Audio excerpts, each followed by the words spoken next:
Fixed and growth mindsets are just beliefs we carry with us every day about our talents, skills, knowledge, learning, and intelligence.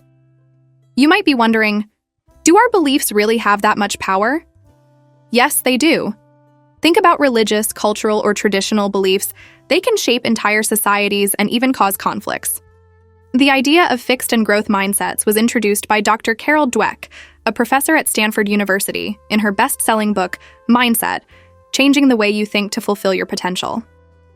A growth mindset is when we believe that our intelligence isn't set in stone. We can improve at anything we want, whether it's a skill or knowledge, by learning and practicing. People with this mindset don't believe they can grow much beyond what they already have. But research shows our brain is more like a muscle. It changes and gets stronger when we use it. The good news is we're not stuck in just one mindset. Most of us have a mix of both. For example, you might have a growth mindset about some things and a fixed mindset about others. Now let's take a look at two of my friends, Cupcake and Trouble. They're both university students. Cupcake has a growth mindset while Trouble has a fixed mindset. When they start their classes, they both realize the subjects are way harder than in high school.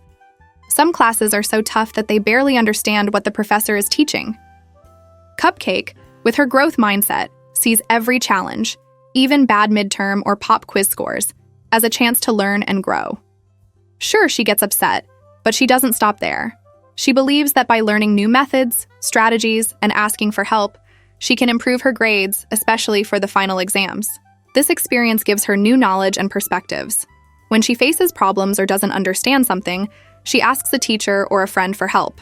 She doesn't worry about what others think of her grades or what she knows. If someone judges her, she thinks, "This is just my score right now. It doesn't define me or my future." When it's time to choose new subjects, she picks ones she enjoys, and that will help her in life. Now let's look at Trouble. He has a fixed mindset. He thinks, "What's wrong with me?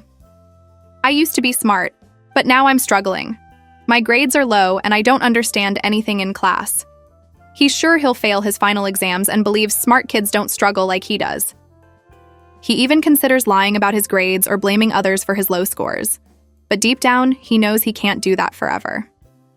So he starts thinking about ways to cheat. For next semester, he plans to pick easy subjects so he can get good marks without trying too hard. In the end, Cupcake learns a lot and builds new skills, while Trouble avoids challenges and makes little progress.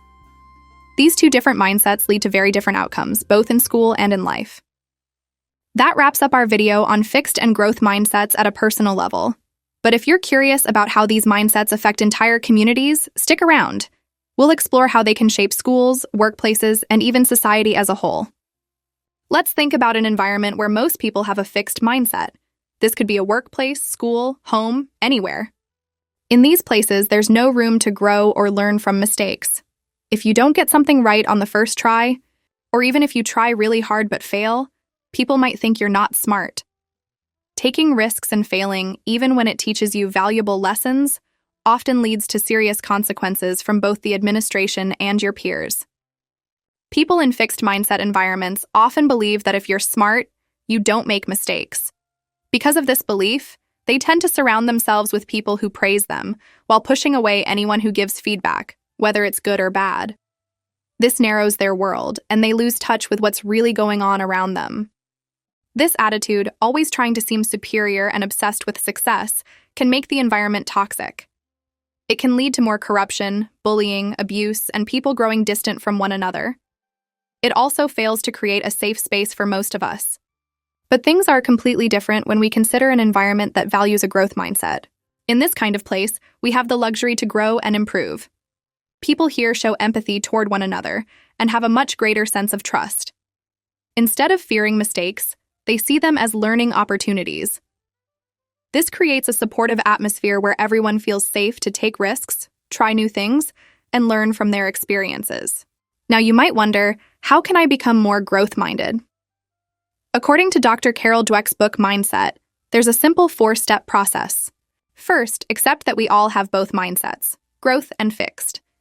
Next, learn to recognize what triggers your fixed mindset. It could be things like failure, criticism, tight deadlines, or disagreements.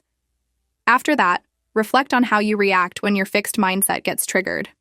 What do you think, feel, and do? How does it affect the people around you? Finally, start educating your fixed mindset to be more growth-minded, bit by bit. And remember, your fixed mindset persona was created to protect you and keep you safe, but there are some pretty limited ways of doing that. So don't worry about having a fixed mindset. Just try to teach it about its limits and show it a better way to help you grow. That's the end of our video. In the next one, we'll dive into the traps and pitfalls we face with fixed mindsets in our daily lives and how to overcome them. If you're looking for tips on how to solve problems effectively, be sure to check out this video here.